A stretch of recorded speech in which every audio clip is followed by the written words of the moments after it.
Yaxshi bor bolam. Yaxshi ishlab kelsang uylantiramiz o'g'lim. O'zi uylanish uchun ketyapman-ku, dada. Bo'pti. Mana ishlab ham keldim. Endi uylanaman. Yaxshi ishlab keling dadajonisi. Farzandimiz uchun ketyapman-ku.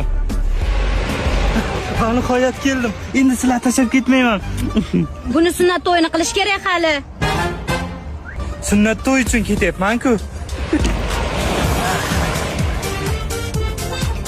Men ketayotganimda 3 yoshining o'shanga men o'yinchoq olib keldi. Hamal. Qanaqa o'yinchoq? Bola 17 ga kiryapti. Institut o'qitish kerak bolani hali. Bir amallab ko'rdim, hech qayerga bormayman. Dada, uylanaman, uylantiring. Yaxshi ishlab kelsang uylantiramiz, bolam. O'zi uylanishga ketyapman-da, dada. Cho'ta tanish holat. Yarim maskovlarga ketdik.